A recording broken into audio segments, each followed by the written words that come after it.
class. Today I am going to teach about the subject Business Studies, Class 11, Chapter 2nd and it Part 5th. In this video we will discuss about types of company. On the basis of ownership, the companies may be classified into the following categories: private companies and public companies. Two types of companies. First is the private and private companies. Public company is a government companies. A private जो person जो है उसकी एक अलग characteristics है, तो इसके बारे में हम डिस्कस करेंगे और आप लोगों को इजीली समझ में आ जाएगा। Private companies as per the section 268 of the Indian companies act 2013, private company means company having a paid up share capital of 1 lakh rupees और such a higher paid up share capital may be prescribed and which by its articles. तो सबसे पहले private companies के बारे में अगर हम देखेंगे, हमारी कंपनीज एक्ट 2013 के अंदर कहाँ पे डिस्कस किया गया है, उससे रिलेटेड क्या रूल है, तो वो सेक्शन 2 सब सेक्शन 68 के अंदर में है। इसमें बताया गया प्राइवेट, हम कंपनी एक ही जैसे, मगर हम उसको समझेंगे कैसे, वो प्राइवेट है या पब्लिक है, उसके जो कैरेक्टरिस्टिक्स है, उसके जो गाइडलाइन है, उस गाइडलाइन को जो फॉलो करता रहेगा वो प्राइवेट कंपनी इसमें आएगी। तो प्राइवेट कंपनी वो कंपनी होती है जिसकी minimum paid up share capital 1 lakh rupees है। अब पेड अप शेयर कैपिटल क्या होता है? शेयर कैपिटल जो हमने डिस्कस कर चुके हैं क्लास में भी और आपके लास्ट वीडियो में भी, कि शेयर कैपिटल एक smallest unit of the capital है और पेड अप जितना पेड अप किया गया है, मतलब जितना पेड हुआ है, तो वो minimum paid up share capital कितना होना चाहिए, वो 1 लाख रुपीज़ होना चाहिए। और हायर जो इस सेक्शन में डिस्क्राइब किया गया है कि हायर इसमें पेड अप कैपिटल कितना होगा। इसमें इस आर्टिकल के हिसाब से है first point, restriction the right to transfer it shares.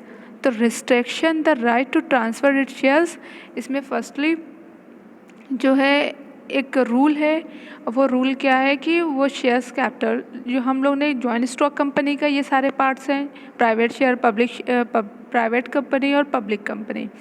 तो हम लोग ने प्राइवेट जॉइंट स्टॉक कंपनी की जब कैरेक्टरिस्टिक्स पढ़ा तो उसमें ये लिखा हुआ था कि हम जो है जो भी जॉइंट स्टॉक कंपनीज होगी वो अपने शेयर को इजीली ट्रांसफ़र कर सकती है किसी दूसरे शेयर होल्डर्स को भी।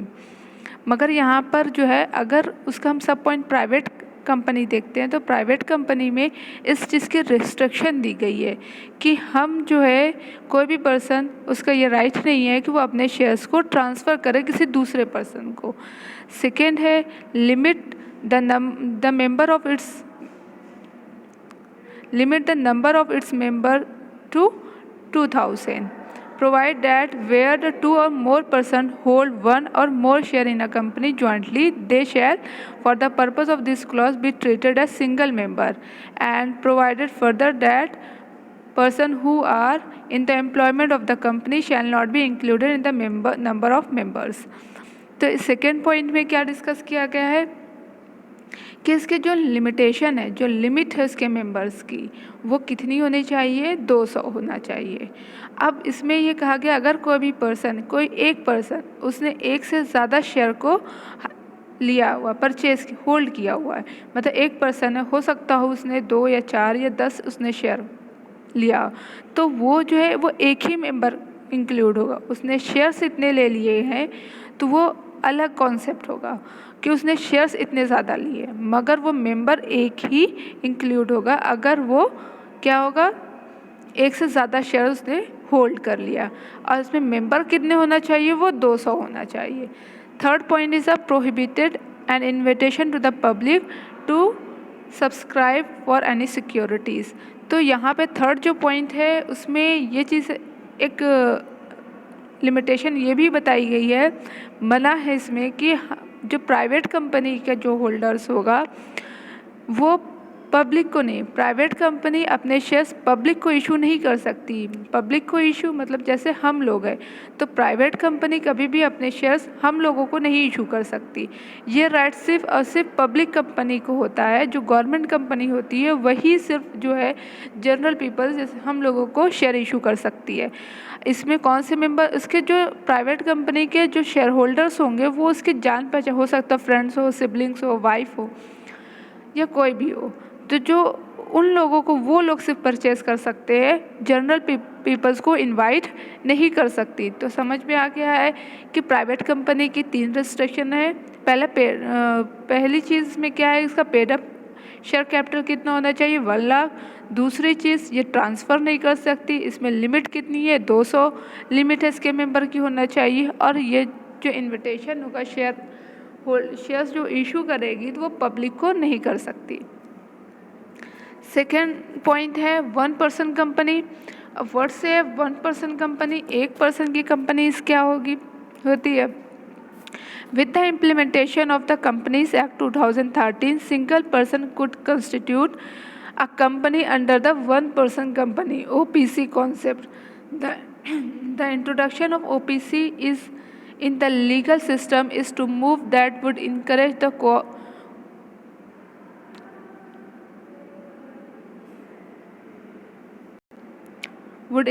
cooperation of micro business and entrepreneurships. तो इसमें 1% कंपनी क्या है, इसको OPC का इसका वो करेंगे और ये कंपनीज एक्ट को हम 2013 की कंपनीज एक्ट को इम्प्लीमेंट करते हुए कर रहे हैं। इसमें कहा गया है कि जो OPC का हम इंट्रोडक्शन करेंगे वो एक लीगल सिस्टम है और वो क्या किस चीज़ को इनकरेज कर रहा है, जो माइक्रो बिजनेस है या एंटरप्रेन्योरशिप है उसको वो इनकरेज कर रहा है। जो हमारे जो माइक्रो बिजनेसेस, छोटे छोटे जो बिजनेसेस होते हैं, और हमारे इंडिया में 2005 में हम देखते हैं जे ईरानी, वो क्या है, expert committee recommend the formation of the OPC, उन्होंने ही इसका 2005 में OPC का फॉर्मेशन किया। He had suggested that such a entity may be provided with single legal regime through the exemption that the smaller enterprise could not compel to divide the consumer time, energy and resources on the complex legal complexes. तो इसमें अब आप लोगों को बहुत ज़्यादा नहीं, बस इतना बताएंगे कि 1% कंपनी जो है वो just like a private limited company ही की तरह होती है, मगर इसमें जो प्राइवेट लिमिटेड में कुछ अलग कैरेक्टरिस्टिक्स है, इसमें थोड़ा सा अलग है। तो 1% company is a company with only 1% as a member, जिसका एक ही पर्सन उसका मेंबर होगा, उसमें कोई और मेंबर्स नहीं होंगे, वही उसका डायरेक्टर हो सकता है, वही उसका मैनेजर हो सकता है, हर चीज़ हो सकती है, मगर इसमें सिर्फ 1% इन्वॉल्व होंगे। 1% would be a share holder of the company. अब 1 ही पर्सन जो होगा वो उस कंपनी का शेयर होल्डर होगा। और उसके कुछ बेनिफिट प्राइवेट लिमिटेड की तरह, जैसे कि लीगल सेपरेट एंटिटी इसमें भी होगा। इसमें जो पर्सन होंगे और कंपनी होगी वो डिफरेंट है। Legal separate legal entity protecting personal assets, जो हमारे पर्सनल एसेट्स होते हैं उसको, मतलब कि ये लिमिटेड लायबिलिटीज़ इसमें है। और परपेचुअल सक्सेशन है, और इसका जो ये लॉ के थ्रू क्रिएटेड हुआ है, तो जो हमारे लॉ का ऑर्डर्स हो गए, लॉ का जो रूल्स होगा उसके हिसाब से इसका वाइंड अप भी होगा। द कैरेक्टरिस्टिक्स है, first, only the natural person who is the Indian citizen and resident in India, वही सिर्फ हो सकता है इस कंपनी का जो कि इस इंडिया का सिटीज़न हो और यहाँ का रेसिडेंट हो। Shall be eligible to incorporate one, फिर वही पर्सन मतलब इंडियन सिटीजन ही इस पर्सन को इनकॉपरेट कर सकते, खोल सकते।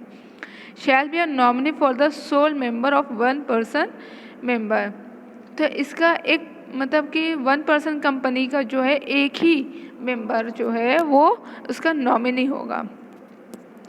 और सेकेंड इम्पॉर्टेंट थिंग्स क्या है, it means that resident in India, अगर ये लिखा हुआ है कि रेसिडेंट इन इंडिया कौन होगा, तो ये तो सिटीजन इंडिया का हुआ, मगर रेसिडेंट इन इंडिया की मीनिंग क्या होती है, it means that a person who has stay in India for the period of not less than 1082 days, जो 182 डेज से ज़्यादा मतलब उससे ज़्यादा वहाँ यहाँ पर इंडिया में रहा हो। Immediately preceding one calendar year, किसी एक पार्टिकुलर से 2020 या 21 को अगर हम देखते हैं, 2020 में देखते हैं, तो वो पर्सन रेसिडेंट ऑफ इंडिया होगा जो यहाँ पर 1082 मतलब 182 डेज इंडिया में रहा हो, तो वो रेसिडेंट ऑफ इंडिया में आएगा। हो सकता है बाकी सारे दिन 365 दिन में से 182 डेज वो यहाँ है और बाकी सारे दिन हो सकता है वो दूसरी कंट्रीज़ में हो, मगर वो माना जाएगा रेसिडेंट इन इंडिया। दूसरी चीज़ होगा वो सिटीज़न होना चाहिए इस कंट्रीज़ का, जो बहुत इंपॉर्टेंट है। और सेकेंड इम्पॉर्टेंट क्या है, no person shall be eligible to incorporate more than one person. एक पर्सन से ज़्यादा कोई दूसरा पर्सन जो होगा वो इसको इनकॉर्पोरेट रजिस्ट्रेशन नहीं कर सकता, और एक पर्सन से ज़्यादा इसमें नॉमिनी नहीं हो सकते। मतलब अगर वन पर्सन कोई भी पर्सन है जो इसका मेंबर है और वो अपना एक नॉमिनी सेलेक्ट करेगा, तो वो सिर्फ उसका नंबर क्यों ना, एक ही पर्सन उसका नॉमिनी हो सकता है। और थर्ड पॉइंट क्या है कि अगर कोई भी नॉमिनी, कोई भी पर्सन जो किसी एक कंपनी का वन पर्सन कंपनी का नॉमिनी है और वो दूसरे भी किसी दूसरे कंपनी का भी नॉमिनी है, तो वो उस चीज़ को बताए कि हम इस कंपनी के नॉमिनी हैं, और उसके लिए जो हमारा रूल है, स्पेसिफिक क्राइटेरिया है, वो किस में दिया गया, सब रूल 2 में, तो उसके हिसाब से वो चीज़ जस्टिफाई किया जाएगा। No minor shall become a member, and कोई भी माइनर, कोई भी जिसकी 18 ईयर्स से कम एज होगी वो मेंबर नहीं बन सकता वन पर्सन कंपनी का, ना ही नॉमिनी बन सकता है किसी वन पर्सन कंपनी का। Such company cannot be incorporated, converted into a company under section 8 of the, कोई ऐसी कंपनी जो वन पर्सन कंपनी है वो ना ही इनकॉर्पोरेट हो सकती है, ना ही कन्वर्ट हो सकती है किसी दूसरी कंपनी में, किसके सेक्शन के, section 8 of the act.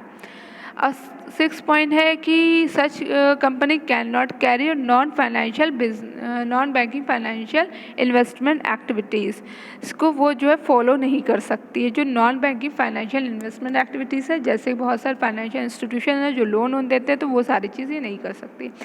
7 point है कि ये बहुत इंपॉर्टेंट है कि अगर कोई भी कंपनी कन्वर्ट होना चाहती है किसी दूसरे कंपनी में, मतलब वन पर्सन कंपनी कन्वर्ट होना चाहती है प्राइवेट लिमिटेड कंपनी में, तो उसको एक, और वो खुद ये चाहती है कि हम कन्वर्ट हो, तो उसके लिए पहली चीज़ को जो उसका इनकॉर्पोरेशन, डेट ऑफ इनकॉर्पोरेशन, मतलब जो रजिस्ट्रेशन का जिस डेट में वो रजिस्टर्ड हुई है उस डेट के 2 साल के बाद ही वो कन्वर्ट हो सकती है। और दूसरा उस सिचुएशन में होगी कन्वर्ट जब उसका paid up share capital 50 lakh rupees होगा, 50 लाख तक होगा या 50 लाख से मोर देन होगा, तब वो कन्वर्ट हो सकती है। या तो उसका एनुअल जो टर्नओवर है उस कंपनी का वो कितना होना चाहिए, उसे 2 करोड़ रुपीस, 2 करोड़ से ज़्यादा उसका एनुअल टर्नओवर होगा, तब वो जो है वो कन्वर्ट हो सकती है प्राइवेट लिमिटेड कंपनी या पब्लिक लिमिटेड कंपनी में। तो I hope you can understand the one person company and the public company. Public company क्या है, जो हमारी गवर्नमेंट कंपनीज होती है उसी को बोला जाता है पब्लिक कंपनी। उसके लिए क्या रूल है कि as per section 2 sub section 71 of the Companies Act 2013, public company means a company, it is not a private company। ये प्राइवेट कंपनी नहीं होगी, ये पब्लिक कंपनी है। इसका पेड अप शेयर कैपिटल कितना होना चाहिए, 5 लाख रुपीस होना चाहिए, और हायर जो है वो प्रेस्क्राइब किया गया है सेक्शन में। A company which is a subsidiary of the company not being a private company shall be deemed of the public company for the purpose of act. तो इसको हम समझाते हैं कि ये इस पॉइंट को क्या डिस्क्राइब किया गया है कि अगर कोई भी कंपनी ABC लिमिटेड कंपनी है, उसने किसी दूसरे कंपनी XYZ को टेक ओवर कर लिया, मतलब होल्ड कर लिया, तो ABC जो कंपनी है वो तब होल्ड कर सकती है जिस उसका पेड अप शेयर कैपिटल जो होगा वो मोर देन होना चाहिए ABC कंपनी होल्ड। हाँ, ABC कंपनी जो है XYZ का 50% से ज़्यादा उसका paid up share capital hold कर ली होगी और उसके पूरे वर्क पर अपना कंट्रोल होगा, तो ABC कंपनी को क्या कहेंगे, होल्डिंग कंपनी कहेंगे, XYZ को सब्सिडरी कंपनी कहेंगे।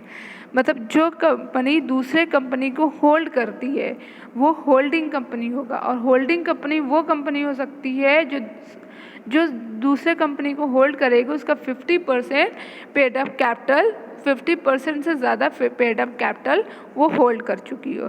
तो I hope you can understand public, private and 1% company.